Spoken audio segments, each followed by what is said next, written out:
A'udzubillahi samiil alim minasyaitonir rajim. Bismillahirrahmanirrahim. Assalamualaikum warahmatullahi wabarakatuh. Innal hamdalillah nahmaduhu wa nasta'inu wa nastaghfiruh wa na'udzubillahi min syururi anfusina wa min sayyiati a'malina. May yahdihillahu fala mudhillalah wa may yudlil fala hadiyalah. Asyhadu an la ilaha illallah wahdahu la syarikalah wa asyhadu anna Muhammadan abduhu wa rasuluh. Allahumma sholli wa sallim wa barik ala hadan nabiyil karim wa ala alihi wa sahbihi ajma'in. Kaum muslimin dan muslimat dimanapun berada, semoga Allah senantiasa menjadikan kita hamba-hambanya yang bersyukur, baik di saat lapang ataupun di saat sempit, baik kita dalam keadaan sakit ataupun saat ini dalam keadaan berduka. Mudah-mudahan Allah mengganti segala kedukaan kita menjadi nikmat yang lebih banyak insyaallah.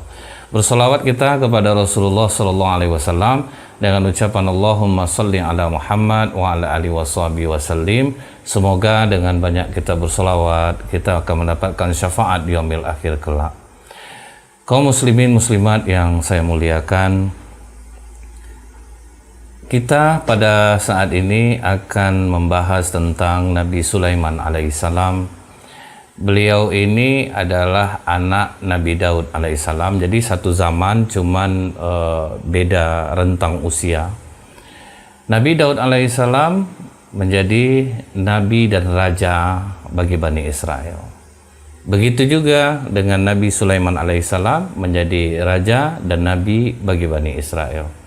Dan ini sebetulnya mengajarkan bahwa walaupun seorang nabi, seorang rasul, tidak salah sebenarnya dia memiliki kekuasaan, tidak masalah dia memiliki harta, tetapi hartanya itu tidak membuat dia jauh dari Allah, tapi menjadi dia semakin dekat kepada Allah. Kadang memang dengan kita berharta itu agak lebih mudah mengajak orang kepada kebaikan. Ada kalanya seperti itu. Misalnya saja kalau kita mengajak orang, kemudian kamu mau nggak dengar pengajian, nanti saya kasih 20.000. Ini misalnya nih, orang pasti akan tertarik ingin ikut karena ada yang diharapkan dia 20.000.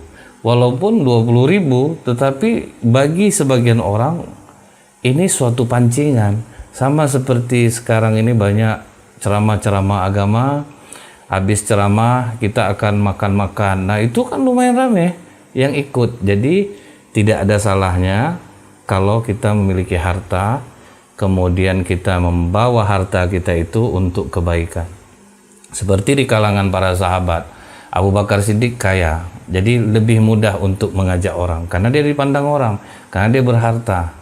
Nah jadi inilah gunanya orang yang berharta, yang dekat kepada Allah, lebih mudah untuk mengajak orang kepada Allah.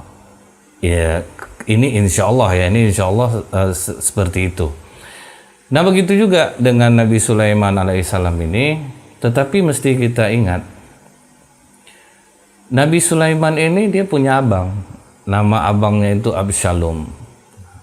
Nabi Sulaiman lebih sering diajak oleh Nabi Daud untuk menyelesaikan permasalahan yang ada pada masyarakat. Karena Nabi Sulaiman terkenal dengan kecerdasan dan cara dia mengambil keputusan. Memang dikaruniai Allah talent Nabi Sulaiman ini, kecerdasannya. Dari sini kita bisa tahu bahwa kita ini diberikan Allah kelebihan masing-masing. Tidak bisa kita menjadi orang lain, atau misalnya kita lemah di dalam bidang ini, kemudian kita paksakan untuk belajar padahal memang talent kita tidak diberikan Allah ke sana. Jadi ini akan percuma jadinya. Orang banyak memaksakan anaknya lemah matematik, tapi anaknya lebih di bidang lain. Dipaksakan, dileskan, sehingga anak ini justru malah menjadi stres dia.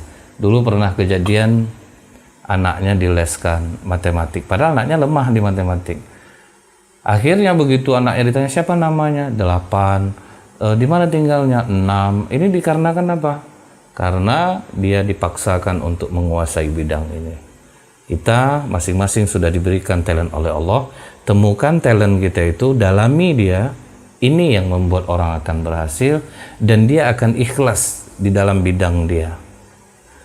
Begitu juga Nabi Sulaiman alaihissalam diberikan talent oleh Allah. Dia diberikan kelebihan dalam menyelesaikan masalah. Ada beberapa masalah kalau kita lihat dalam beberapa riwayat. Pernah ada dua orang yang datang kepada Nabi Daud minta keadilan. Pengaduan si A, aku itu sudah menanam Daud. Kebunku ini mau panen. Datang kambing si B ini. Dia masuk ke pekarangan kebun aku, habis dirusaknya semua, sehingga aku mengalami kerugian. Nabi Daud bertanya kepada si B, betul B? B mengakui, iya Nabi Daud, memang kambingku yang masuk ke pekarangan dia. Baik, kata Nabi Daud, seluruh kambing kamu B harus diberikan semuanya kepada si A pemilik kebun ini. Itulah keadilan, kata Nabi Daud. Tidak lama Nabi Sulaiman berkata, maaf ayah, aku tidak sependapat dengan ayah. Maksudmu apa Sulaiman? Seharusnya si A yang kebunnya dirusak, si B harus memperbaiki kebunnya. Selama kebun ini diperbaiki sampai datang masa panen, si A boleh mengambil manfaat dari kambing si B yang dia ambil. Setelah nanti ini panen, maka si A mengembalikan lagi kambing si B. Kata Nabi Daud, kau betul Sulaiman. Itulah yang terbaik. Ikut pendapat Sulaiman. Nah, lihat. Seorang nabi dan rasul yang dikenal memiliki kelebihan dalam mengadili, ternyata anaknya lebih pintar, dia akui. Orang tua tidak selamanya benar. Orang tua walaupun dia cerdas, barangkali anaknya diberikan Allah talent dan memiliki kecerdasan yang berbeda, dan bisa jadi pendapatnya benar. Ini mengajarkan kepada orang tua untuk tidak egois. Dengarkan juga kadang pendapat anak, bisa jadi dia benar. Dan kita lihat di sini tipe seorang pemimpin, ketika ada yang berbeda dengan dia tidak marah. Artinya perbedaan itu akan terjadi. Jangan kita itu selalu memperdalam tentang perbedaan. Dari mana sisi orang memandang, dia akan mengatakan dia benar. Yang ini mengatakan ini benar. Orang buta kalau ditanya tentang gajah, pernah nih, ini gajah, orang butanya ada dua orang, kemudian yang satu terpegang hidungnya. Gajah itu panjang, kata dia, karena dia megang hidung. Kalau kata yang satu lagi, enggak, kurus, kecil, dia megang ekor, pendek. Nah, dari sini kita tahu dari sisi mana orang memandang akan terjadilah sebuah perbedaan terhadap sesuatu yang mereka belum tahu. Nabi Daud, dia belum tahu dia benar. Menurut dia itulah yang adil. Ternyata dari sisi Nabi Sulaiman yang memiliki pemandangan berbeda, dan ternyata untuk kasus itu yang sangat diterima adalah pendapat Nabi Sulaiman alaihissalam. Ini juga pelajaran berharga bagi kita. Kadang kita memandang suatu masalah dengan dalil ini, sementara orang memandang dia juga punya dalil yang lain. Ini kita peruncing, ini nggak akan pernah ketemu. Itu tidak akan pernah ketemu. Pelajarannya sangat berharga. Jangan egois, sekalipun kita lebih tua, sekalipun kita lebih berkuasa, sekalipun kita lebih berpengaruh dari orang lain. Ini kasus yang pertama. Kemudian ada kasus yang kedua.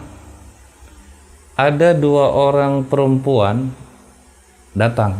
Satu perempuan tua, satu perempuan muda. Berebut satu orang bayi. Yang perempuan tua mengatakan ini bayi saya. Yang perempuan mengatakan ini bayi saya. karena perempuan tua ini lebih meyakinkan ngomongnya, maka kata Nabi Daud, pemilik anak ini adalah perempuan tua. Padahal yang sebenarnya yang punya anak ini adalah perempuan muda. Terkadang orang mungkin omongannya lebih meyakinkan, padahal dia bohong. Ada satu orang, dia tidak bisa memperindah kata-katanya, dia tidak bisa meyakinkan, sehingga dia dianggap tidak benar. Ini pelajaran yang sangat sulit. Kadang orang bisa ngomong meyakinkan, kita anggap dia benar. Orang yang ngomong benar karena dia kurang bisa meyakinkan, kita anggap dia tidak benar. Hati-hati menjaga diri kita, hati kita. Jangan sampai suka memandang orang dengan pandangan yang salah terlebih dahulu. Emang betul-betul diteliti loh. Tapi yang mempunyai kemampuan ini pun tidak sembarangan orang. Tidak sembarangan orang. Jadi kita cari, jangan sampai kita ketemu dengan masalah seperti ini. Satu, yang kedua, jangan dahulukan berburuk sangka. Karena Nabi Daud sudah memutuskan, mereka pun pergi. Ketemu dengan Nabi Sulaiman alaihissalam. Nah, Nabi Sulaiman bertanya kepada perempuan ini, kalian ada masalah? Iya. Tadi sudah bertanya kepada Daud, padahal Sulaiman, ini anakku, kata perempuan muda. Kata yang tua, tidak. Nabi Daud yang lebih tahu, dia mengatakan itu anakku. Nabi Sulaiman langsung mengatakan, sekarang ambil pisau, kita belah dua aja anak ini, kamu dapat separuh, kamu dapat separuh. Kata perempuan tua, aku setuju. Kata perempuan muda, jangan Sulaiman, ini bukan anakku. Anak ini adalah milik perempuan tua ini. Maka kata Sulaiman, bayi ini perempuan muda yang memilikinya. Oh, kenapa begitu? Karena seorang ibu tidak akan rela dia kehilangan nyawa anaknya. Sementara kau menyetujui anak ini dibelah, berarti kau bukan ibunya. Lihat kecerdasan Nabi Sulaiman, tentu bukan sembarangan talent yang diberikan Allah. Jadi orang-orang seperti ini ada dikasih Allah talentnya, dia cerdas, bisa mengatasi masalah melalui cara-cara dia. Nah, ini polisi ini paling tahu nih cara memancing orang untuk bicara supaya orang ini mengakui. Nah, itu ada tugas polisi, bidang-bidangnya juga punya kadang kecerdasan yang seperti ini. Nah, karena Nabi Sulaiman ini cerdas, sering dibawa oleh Nabi Daud, ada masalah di persidangan, itu dibawa. Nah, abang Nabi Sulaiman tadi, Absalom, udah merasa dia nih, ini gawat nih. Nampak-nampaknya bukan ke aku nanti tahta kerajaan ini. Bisa-bisa tahta kerajaan yang seharusnya milikku akan berpindah kepada Sulaiman.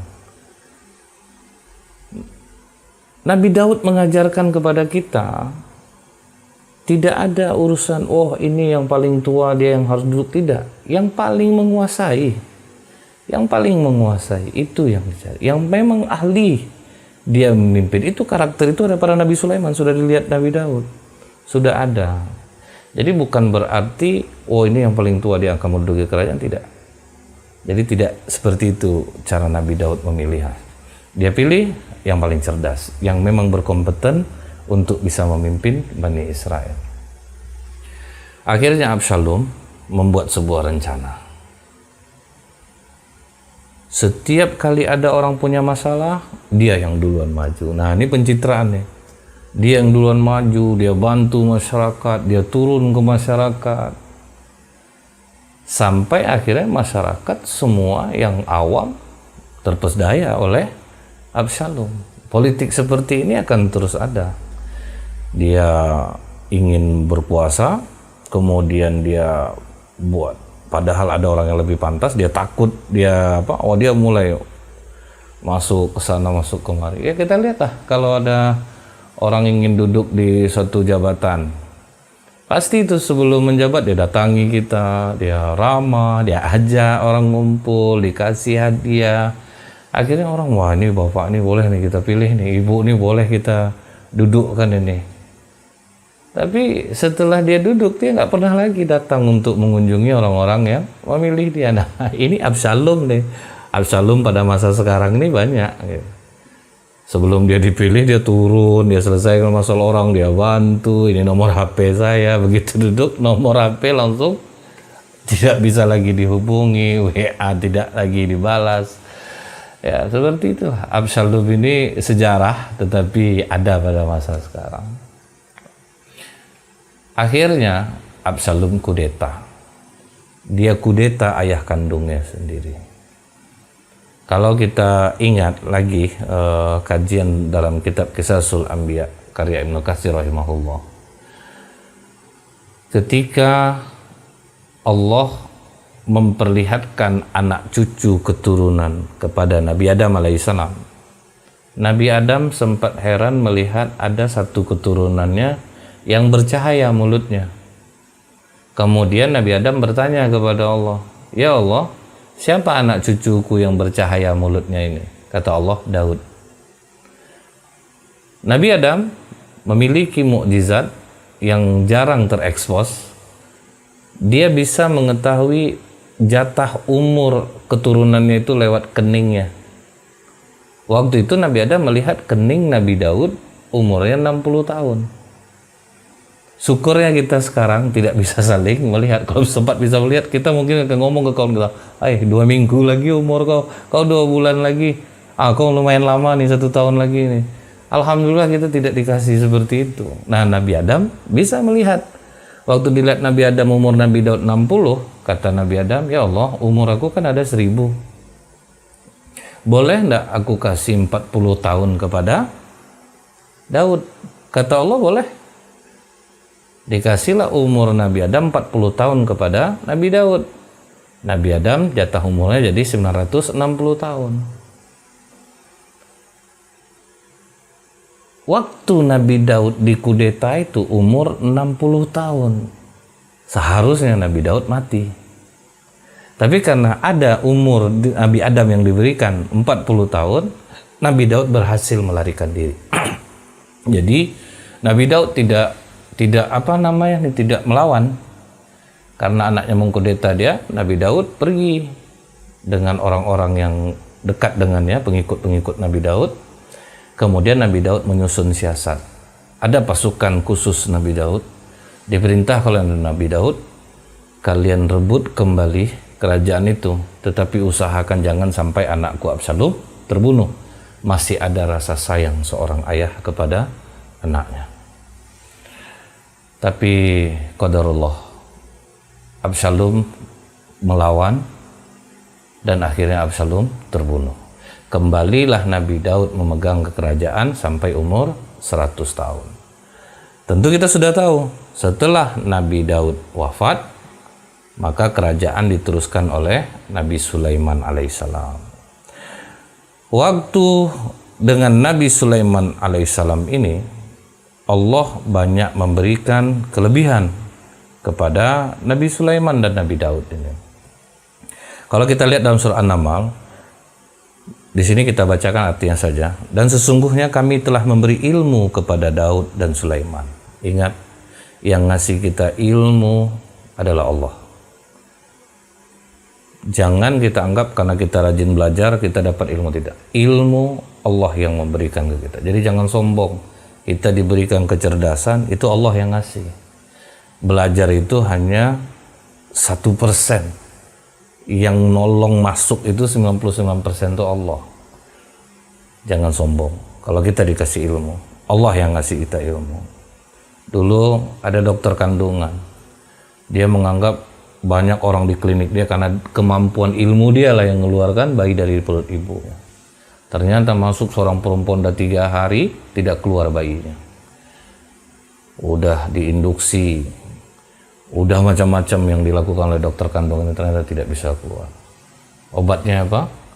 Dia bertobat kepada Allah, dia mohon ampun kepada Allah. Terbuka dia surah An-Nahl bahwa kata Allah, akulah yang mengeluarkan kamu dari perut ibu. Baru dia sadar, bukan dia selama ini, Allah yang nolongin. Setelah dia bertobat kepada Allah, Kemudian dia nasihati perempuan itu. Ternyata perempuan ini suka melawan kepada orang tua. Nah, faktor spiritual itu tinggi. Karena perempuan ini melawan sama orang tuanya, kemudian datangin orang tuanya, dia minta maaf kepada orang tuanya, dia menangis memohon ampun kepada orang tuanya, dia minta ampun kepada Allah, baru bayinya bisa keluar. Nah, jangan pernah sombong, yang ngasih kita kelebihan adalah Allah. Ketika Nabi Daud dan Nabi Sulaiman diberikan ilmu oleh Allah, jawaban mereka apa? Alhamdulillah, segala puji bagi Allah yang telah melebihkan kami dari kebanyakan hamba-hambanya yang beriman. Kalau kita dikasih kelebihan, Allah yang ngasih kita. Itulah kelebihan yang diberikan Allah kepada Nabi Sulaiman dan Nabi Daud. Sekalipun mereka raja, mereka nabi, rasul, mereka berkuasa, tapi mereka tetap mengatakan segala puji bagi Allah. Allah yang melebihkan kami dari kebanyakan hamba-hambanya yang beriman. Kalau dikasih kelebihan, bersyukur kepada Allah. Allah memberikan kita kelebihan. Kemudian dalam surah An-Naml 16, dan Sulaiman telah mewarisi Daud. Hai manusia, kami telah diberi pengertian tentang suara burung. Nah, Nabi Sulaiman ngerti dengan suara burung. Dan di kami diberi segala sesuatu, maksudnya kerajaan, harta, apapun. Sesungguhnya semua ini benar-benar suatu karunia yang nyata. Ini benar-benar terjadi, Allah yang ngasih. Kalau kita ingat, Nabi Sulaiman ngobrol sama burung. Pernah ada burung bersarang di sebuah pohon di depan rumah seseorang. Karena kicauan burung ini jelek, membuat orang yang punya rumah ini merasa terganggu. Dia lempari burung itu pakai batu. Burung itu kena sakit, dia ngadu kepada Nabi Sulaiman. Nah, ini obrolan burung kepada Nabi Sulaiman. Wahai Sulaiman, aku tegak duduk aja aku di sana, ndak nganggu dia, padahal dilemparnya aku pakai batu. Padahal dia suaranya yang memekakkan telinga tuan rumah ini. Nabi Sulaiman langsung memanggil 2 jin. Apa kata Nabi Sulaiman? Kalian aku tugaskan pantau rumah itu. Kalau sempat orang yang punya rumah ini masih melemparkan burung ini, masih dilempar yang burung ini, lemparkan tubuh dia ke timur. Baik, kata jin ini. Keesokan harinya burung ini ngadu lagi, ternyata kena lempar lagi. Nabi Sulaiman agak marah. Ini kan sudah saya tugaskan 2 jin, kenapa kok mereka masih membiarkan lempar? Tidak lama jin itu datang dalam keadaan yang sangat letih. Ditanya oleh Nabi Sulaiman, kenapa kalian tidak melaksanakan tugas kalian? Kata mereka berdua, belum kami melempar dia, kami sudah dilempar oleh malaikat ke timur dan ke barat. Nabi Sulaiman menyuruh orang memanggil yang punya rumah. Burung ini bersarang depan rumah kamu, dekat pohon? Iya. Memekak aja, kerja tiap hari itu bekak telinga aku. Aku lempar aja dia pakai batu. Aku sebetulnya sudah mengutus 2 jin untuk mengawasi. Kalau kau lempar lagi, kau yang dilemparkan. Tapi ternyata 2 jin ini pulang dalam keadaan letih. Jadi lempar oleh malaikat. Apa yang telah kau lakukan hari ini? Kata orang punya rumah ini, tadi pagi aku mau makan, mau menyuap makan. Datang orang kelaparan meminta makan kepadaku. Aku berikan makanan itu kepadanya. Jadi ingat, amalan ngasih orang makan dalam keadaan kita lapar, malaikat akan nolong kita insya Allah. Tapi siap-siap ya praktek seperti ini, nanti kelaparan jangan sampai saya pula disalahkan. Itu dahsyatnya sedekah, sebetulnya sedekah makan. Ini obrolan Nabi Sulaiman dengan burung, dan ternyata diberitakan Allah dalam surat An-Naml ayat 16. Juga kalau kita lihat dalam surah Al-Anbiya 81, dan telah kami tundukkan untuk Sulaiman angin yang sangat kencang tiupannya. Lihat kekuasaan Nabi Sulaiman, bukan harta aja, angin pun bisa diperintahkan oleh Nabi Sulaiman. Tunduk kepada keinginan Sulaiman, berembus sesuai dengan perintahnya. Kemanapun Nabi Sulaiman menyuruhnya, angin akan menuruti perintahnya dengan izin Allah. bisa mengendalikan makhluk lain juga. Kalau kita lihat dalam surah An-Naml 17, dan dihimpunkan untuk Sulaiman tentaranya dari jin. Nah, ini yang tadi kita singgungkan. Jin juga nurut sama Nabi Sulaiman. Jin apa aja itu di bawah kendali Nabi Sulaiman. Ibaratnya nggak perlu ruqyah kalau sama Nabi Sulaiman, jin takut sama Nabi Sulaiman. Kalau dia datang, semua jin akan menuruti perintahnya. Nah, kalau kita lihat perintah Nabi Sulaiman ini ada di daerah Yaman, namanya Sumur Lainah. Itu dulunya jumlahnya 300. Semua batu, sekarang hanya tinggal sisa 20 sumur. Dan itu batu, tidak akan bisa dikerjakan oleh manusia biasa atau alat berat sekalipun. Tapi sumur itu sampai sekarang masih ada. Itulah pekerjaan jin yang diperintahkan oleh Nabi Sulaiman. Sampai hari ini masih ada sumur itu, teman tinggal 20 dari 300 sumur. Dan sumur betul-betul bulat. Itu untuk tempat persediaan air diperintahkan Nabi Sulaiman kepada para jin untuk menggalinya. Itulah kekuatan pasukan Nabi Sulaiman dari golongan jin. Kemudian gedung-gedung pada masa Nabi Sulaiman itu semua jin yang dikerahkan oleh Nabi Sulaiman. Bahkan nih kalau kita lihat dalam surah Al-Anbiya 81, setan pun itu tunduk kepada Nabi Sulaiman. Bayangin, setan-setan itu tunduk kepada Nabi Sulaiman. Dan kami telah tundukkan kepada Sulaiman segolongan setan yang menyelam ke dalam laut untuknya, mengerjakan pekerjaan selain daripada itu, dan adalah kami memelihara mereka itu. Dahsyat nggak tuh, setan di atas jin lagi itu. Kalau ibaratnya bosnya udah tuh, itu di bawah kendali Nabi Sulaiman. Kalau kita lihat dalam riwayat lain, itu dalam judul Ketika Dunia Tanpa Iblis. Nah, ini maksudnya sebetulnya pada zaman Nabi Sulaiman. Nabi Sulaiman bermohon kepada Allah, ya Allah, izinkanlah aku untuk menawan seluruh iblis. Allah katakan, jangan Sulaiman. Kalau kau menawan iblis, berhenti semua kegiatan manusia. Kata Nabi Sulaiman tidak paham ini maksud Allah itu. Kata Nabi Sulaiman, ya aku mencoba saja, beberapa hari aja aku tangkap, ya Allah. Kan kau sudah memberikan kelebihan kepadaku nih, aku kan bisa untuk menundukkan mereka. Kata Allah, baik, silahkan.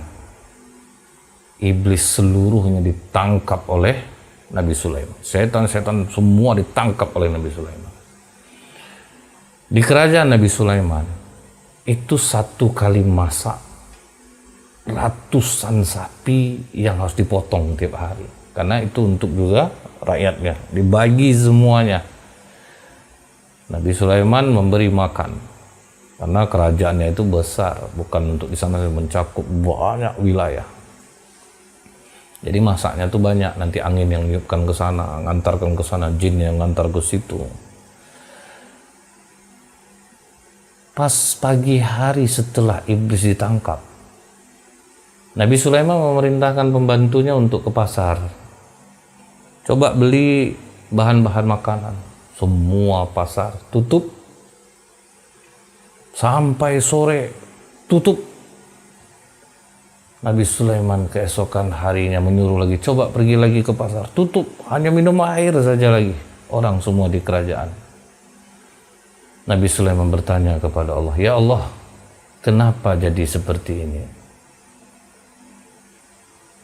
Ditanya oleh Allah, coba kau suruh orang melihat kemana para pedagang itu pergi. Rupanya seluruh pedagang itu beribadah, melupakan dagangannya. Mereka menangis-nangis minta ampun kepada Allah. Mereka betul-betul mempersiapkan diri untuk ke akhirat. Makanya kata Allah, itulah Sulaiman. Guna aku menciptakan iblis itu, supaya orang mau berjuang untuk dunianya dan dia tidak terpengaruh, dia bisa dekat kepada Allah. Kalau semua iblis ditangkap, semua manusia akan menjadi baik dan dia hanya mengingat mati dan dia akan lupakan seluruh kegiatan pekerjaannya. Itulah sisi positifnya ada iblis. Kalau sempat iblis tidak ada, berhenti semuanya orang. Orang nggak mau lagi jualan, kerja, udah orang nangis untuk akhirat saja. Nah, bergembiralah kita, iblis ini ada perjuangan jadinya, ada yang bisa kita belanja untuk makan. Karena kalau sempat iblis kosong, wah ini kosong semua, pasar kosong. Nggak ada orang yang mau jualan, orang akan menangis-nangis untuk minta ampun kepada Allah. Itulah kelebihan Nabi Sulaiman diberikan oleh Allah. Dan juga Nabi Sulaiman dalam surah An-Naml 18 pernah jalan dengan rombongan, terdengar dia semut mengomandoi pasukannya, masyarakatnya, masuk, Sulaiman akan lewat, nanti kan akan terinjak olehnya dan bala tentaranya, masuk. Disinilah dalam surah An-Naml semut ini Allah ingin memberitahu kepada kita, semut itu sama dengan manusia koloninya. Mereka itu seperti manusia, komunikasinya, arsiteknya, bagian pekerjaannya itu semua sudah ada. Di Brazil ada dibongkar orang tanah istana semut, dan rancangan itu sangat luar biasa indahnya. Semut kerja sama, dan semut tidak pernah mengeluh. Itu kelebihan semut itu, mereka kerja aja. Jadi ada semut pekerja, dia bekerja aja. Ada semut untuk ada yang menjaga telur ratu. Jadi ada bagian-bagiannya. Luar biasa kalau kita membahas masalah semut ini. Jadi semut, mereka itu saling berkomunikasi sama seperti yang dilakukan oleh manusia. Dan semut itu loyalitasnya tinggi. Kita tidak pernah semut merah nggak enak hati dia sama koloninya kemudian pindah ke semut hitam. Itu belum ada manusia yang bisa seperti itu. Pertama partai B, kemudian karena ada tidak setuju pindah ke partai ini. Nah, kita mesti belajar dari semut nih, belajar dari semut. Para politikus belajar dari semut. Semut tidak pernah dia berpindah apapun yang terjadi. Ini yang membuat Nabi Sulaiman tertawa mendengar perkataan semut, sehingga beliau berdoa, Rabbi auziqni an ashkuru ni'mataka.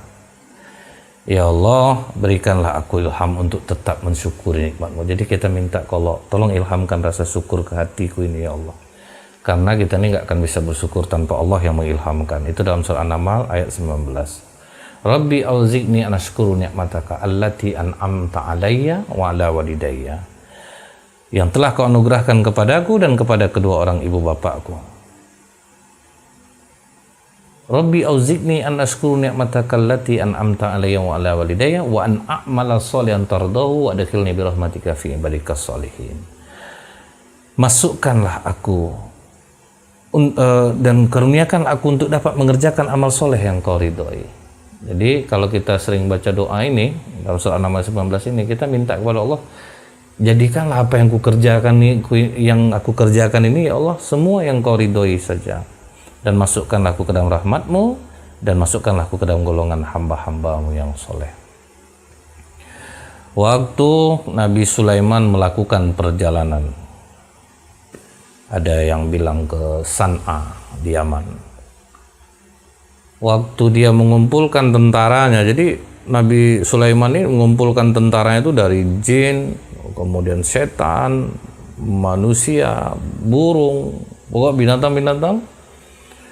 Pas Nabi Sulaiman memeriksa barisan, ternyata ada satu ekor burung yang tidak terlihat, yaitu burung hudhud. Nah, orang mengatakan burung hudhud ini Woody woodpecker gitu, yang bisa membolongin pohon itu, kecepatannya tinggi, dan itu yang burung hudhud. Sebagian orang mengatakan itu burung hudhud. Nabi Sulaiman bertanya kepada pasukannya, adakah kalian yang melihat hudhud? Semua mengatakan tidak, kami tidak melihatnya. Nabi Sulaiman berjanji, aku akan mengazabnya kalau dia datang tanpa keterangan dan alasan yang jelas. Lihat tegasnya Nabi Sulaiman. Kalau keterangannya jelas, alasannya benar, nggak dihukum. Jadi jangan sampai kita belum apa-apa udah langsung marah, udah langsung hukum orang. Tanya dulu, teliti dulu alasannya benar atau tidak, alasannya dibuat-buat atau tidak. Tapi kalau sekarang susah nih, dia buat alasan aja, alasan meyakinkan, sama kayak perempuan tua yang berebut bayi tadi. Itu yang takutnya gitu. Setelah Nabi Sulaiman berkata demikian, burung hudhud tidak lama datang. Apa kata burung hudhud? maafkan aku raja, aku tadi dari negeri Sabak, aku terbang dari Sabak. Aku kan kau tugaskan untuk mencari air, sumber air di mana. Dan kebetulan aku lihat suatu kerajaan Sabak yang dipimpin oleh seorang ratu yang sangat cantik. Dan nama ratu itu Balkis. Dan aku melihat raja, semua masyarakatnya menyembah matahari. Mereka tidak menyembah Allah, padahal kerajaannya udah bagus. Mereka makmur, tapi mereka menyembah matahari. Kau betul ya, Hudhud ya, jangan kau buat-buat ya. Betul saja. Kalau orang melihat sumber air, ini mengajarkan, lihat burung. Kalau burung sudah banyak di suatu daerah, berarti di situ ada sumber airnya. Itu dia. Waktu Nabi Ismail, ibundanya Siti Hajar berlari-lari mendapatkan air itu, kan masih sendiri itu di Mekah. Ada rombongan orang datang, melihat burung berputar-putar. Nah, berarti di bawahnya ada sumber air. Nah, disitulah mereka bergabung, tinggal dengan Siti Hajar numpang. Jadi air ini dijual oleh Hajar kepada orang-orang pendatang tadi. Nah, sampailah ramai jadinya di Mekah. Jadi menandakan ada saudara, kalau udah banyak burung, berarti ada sumber air di sana. Rajanya perempuan, dia dipimpin oleh seorang ratu Sabak ini. Baik, sekarang ini begini, Hudhud, kau bawa surat aku kepada Ratu Balkis itu. Ini apakah kau benar atau tidak? Kau bawa surat aku ini, jatuhkan kepada mereka, kemudian kau sembunyi, kau dengarkan apa pembicaraan mereka. Nah, surat Nabi Sulaiman ini terdapat juga di dalam surat An-Naml ayat 29. Tapi orang banyak salah arti ini, dijadikannya ini untuk pemanis. Kalau kita mau deketin cewek, pakai doa Nabi Sulaiman, nggak bisa. Ingatkah kita pernah Nabi Muhammad SAW menangkap jin, dia baca doa Nabi Sulaiman, nggak diizinkan oleh Allah. Rabbi firli wa habli mulkan la yanbaghi, sampai akhir doa itu. Apa kata Allah? Tidak Muhammad, itu untuk Sulaiman. Jadi Rasulullah nggak bisa menguasai jin. Kata Rasulullah, andaikan dikabulkan itu akan kuikat dan akan ditonton oleh orang banyak. Tapi tidak diizinkan oleh Allah. Itu bagiannya Nabi Sulaiman. Nah, ini ingat kita, bagian-bagian kita ini sudah ada. Jangan sibuk dengan bagian orang. Urusan kita saja yang kita urus nih. Nah, boleh ngurus urusan orang kalau memang ada unsur kebaikan di sana. Nabi Sulaiman membuka dengan kalimat apa? Bismillahirrahmanirrahim. Surat ini adalah dariku. Sulaiman, janganlah kamu sombong. Maksudnya, suratku dari aku. Nama aku Sulaiman. Wahai kau Balkis, jangan kau bersikap sombong sama aku. Jangan kau menganggap dirimu lebih tinggi daripada aku. Kalian satu kerajaan itu harus datang kepadaku dalam keadaan berserah diri. Lihat cara Nabi Sulaiman tegas. Kalian jangan sombong, jangan kalian merasa lebih tinggi daripada aku. Inilah mungkin ya, kadang tidak selamanya yang seperti ini dikatakan, wah angkuh Nabi Sulaiman nih. Nah, ini satu cara untuk mengendalikan orang, jangan sombong duluan dia. Nah, jangan kalian sombong loh. Kita langsung bilang, kalian jangan sombong sama aku, jangan kalian merasa tinggi daripada aku. Nah, ada kalanya bersifat seperti ini. Ratu Balkis dapat surat itu, didengar oleh Hudhud. Ratu Balkis pun memanggil pembesar-pembesarnya dalam surat An-Naml 29 ini. Kalian sini dulu. Kalian harus ngasih pendapat nih ke aku. Aku dapat surat dari yang mulia, Sulaiman. Lihat, dia memuliakan Raja Sulaiman. Aku mendapat surat dari yang mulia Sulaiman. Dia menyuruh kita untuk berserah diri kepadanya. Dia membuka dengan kalimat hanya Allah yang Maha Pengasih lagi Maha Penyayang, mengingkari sesembahan kita matahari ini. Dan aku tidak pernah melakukan satu tindakan tanpa bermusyawarah dengan kalian. Lihat, dari zaman dulu itu seorang raja dia tidak egois, seorang penguasa dia tidak egois, diajak dulu musyawarah. Sebagian mengatakan kita ini cukup kuat Ratu, tentara kita banyak, kita bisa melawan kok. Sebagian lagi jangan, dan semua keputusan dari tanganmu Ratu. Maka kata Ratu Balqis, kalau raja sudah masuk ke daerah yang dikuasainya, maka orang merdeka akan menjadi hina. Kalau menurut aku gini, kita coba aja utusan-utusan kita sebanyak 2.000 orang, separuh laki-laki, separuh perempuan, dan semuanya membawa hadiah. Dan dalam riwayat disebutkan 500 balok emas yang dibawa oleh utusan Ratu Balqis. Macam-macam hadiah yang mereka bawa. Jadi ini diberitahu oleh Ratu Balqis, kita kasih hadiah. Nah, kalau kita baca dalam hadis tahadu tahabu, berhadiah-hadiahlah kalian akan saling mencintai. Nah, ini penting nih poin hadiah ini. Jadi kalau istri kita marah, kasih hadiah. Nah, dia akan berubah menjadi sayang. Aturan marah jadi tidak marah. Orang yang tidak senang sama kita, kasih dia hadiah, dia akan senang pada. Cuman banyak orang menyalahartikan hadiah ini dia untuk mendapatkan sesuatu kepentingan. Kita lihatlah terbaliknya. Kalau orang kaya pesta pasti yang ngasih kado juga besar, karena dia ada pengharapannya dengan orang tua dari mempelai ini, karena pejabat kah, pimpinan dia kah. Seharusnya mau kita kasih besar tuh orang miskin, dia yang butuh uang. Ini malah orang kaya yang dikasih besar, karena mengharap sesuatu kepentingan diri dia, maka dialah rugi sekian tapi dia dapat lebih banyak lagi.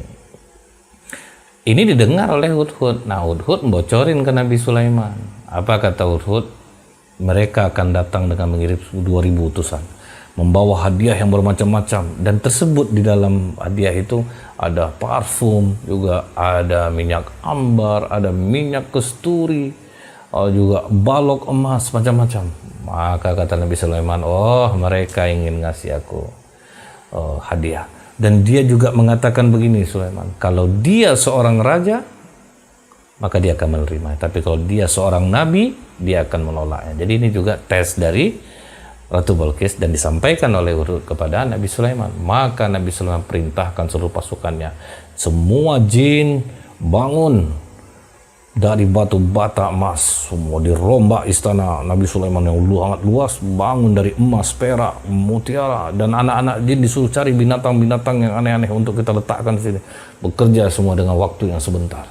Selesai istana megah, lantai kaca yang pokoknya luar biasa dahsyatnya, indahnya.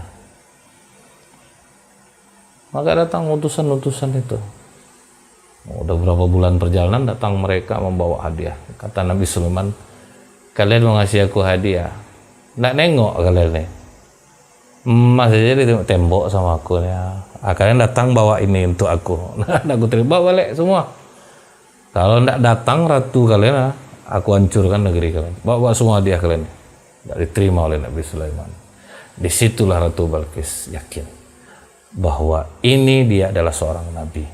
Kita harus datang kepadanya. Nah, singgasana Ratu Balqis itu didinding sampai 7 pintu untuk menjaga singgasana. Kemudian Nabi Sulaiman alaihissalam mengatakan kepada para jin, orang-orang yang berilmu, meminta mereka untuk bermusyawarah. Kata Nabi Sulaiman, siapa yang bisa memindahkan singgasana Balqis kemari? Yang mendaftar dulu siapa? Jin Ifrit. Itu dalam surat An-Naml ayat 39. Apa kata Jin Ifrit? Aku akan datang kepadamu dengan membawa singgasana sebelum kamu berdiri dari tempat dudukmu. Dari majelis tempat dudukmu, aku akan bisa mengambilnya. Kalau engkau mau, saat ini juga akan aku ambil singgasananya. Maka kata Nabi Sulaiman, aku butuh lebih cepat lagi. Ada enggak yang bisa lebih cepat? Maka seorang yang paham ahli kitab mengatakan, namanya Asif ibnu Barkiyah, aku bisa dengan izin Allah akan membawa singgasana itu secepat engkau mengelipkan mata. Silakan kau pandang ke atas sebentar, kemudian kau ke bawah lagi. Langsung tertaruh singgasana Ratu Balqis di sana. Artinya apa? Kedekatan kepada Allah itu lebih mudah untuk berdoa dikabulkan daripada dengan kekuatan yang lain. Jin mengandalkan kekuatan dirinya, sementara Asif ibnu Barkiyah mengandalkan kekuatan Allah. Tapi di dalam riwayat disebutkan Ibnu Barkiyah ini orang yang sangat jujur dan sangat mengamalkan nama-nama Allah di dalam diri dia. Ini yang menyebabkan doanya lebih cepat untuk terkabul. Setelah itu Ratu Balqis datang. Singgasana itu sudah dimodif sedikit, dihias-hias oleh Nabi Sulaiman. Begitu dia masuk istana Sulaiman, kaget dia betapa indahnya sampai dia mengangkat roknya. Sana disangkanya itu air. Kata Nabi Sulaiman, lepaskan saja rokmu, ini bukan air, lepaskan saja ke bawah. Waduh, takjub. Kemudian apa kata Nabi Sulaiman? Kau ingat itu? Diperhatikan ya singgasananya. Ini seperti singgasanaku. Memang ini singgasanamu. Allah yang telah membawanya kemari. Jadi Nabi Sulaiman memiliki kekuasaan, doanya dikabulkan, tapi Ibnu Barkiyah, Asif ibnu Barkiyah yang berdoa. Artinya orang juga punya kelebihan masing-masing. Sekalipun dia seorang nabi dan rasul, dia mengakui ini kalau orang baik, orang yang berdoa ini bagus dia berdoa, itu bagian dia. Dia orang jujur. Jadi jangan pernah kita nganggap, oh saya ini udah hebat nih amalan saya, doa saya dikabulkan, kalau lebih rendah daripada saya, enggak. Padahal dia nabi dan rasul loh. Semua ada kekuasaan, tapi Asif ibnu Barkiyah yang Nabi Sulaiman, siapa yang bisa bawa? Wah, Nabi Sulaiman mengakui bahwa ini Ibnu Barkiyah, Asif ibnu Barkiyah ini luar biasa kejujuran dan ketaatannya kepada Allah. Ini juga untuk mengajarkan kita, bukan Nabi Sulaiman itu tidak bisa. Dia mengajarkan bahwa orang yang jujur, orang yang betul dekat kepada Allah, permohonan dia akan dikabulkan oleh Allah. Disitulah Ratu Balqis takjub kepada Nabi Sulaiman. Dia berserah diri, seluruh pasukan kerajaannya mereka menyembah kepada Allah, dan dia menjadi istri Nabi Sulaiman alaihissalam. Jin terus bekerja. Mereka takut tidak menuruti perintah Nabi Sulaiman, sampai Nabi Sulaiman tidak mereka ketahui sudah wafat. Mereka terus bekerja. Ini kalau kita lihat dalam surat Saba ayat 15. Maka ketika kami telah menetapkan kematian atas Sulaiman, tidak ada yang tahu. Tidak ada yang tahu bahwa Nabi Sulaiman sudah meninggal, kecuali akhirnya rayap yang memakan tongkatnya. Berarti sudah berapa lama dia berdiri, disangka jin-jin yang bekerja untuk dia masih hidup, semua tetap bekerja sesuai sesuai yang telah diperintahkan. Nah, rayap itu memakan tongkatnya sampai Nabi Sulaiman jatuh. Maka ketika dia telah tersungkur, baru jin tahu bahwa sekiranya mereka mengetahui yang gaib, tentu mereka tidak tetap dalam siksa yang menghinakan. Maksudnya apa? Jin juga tidak tahu perkara gaib.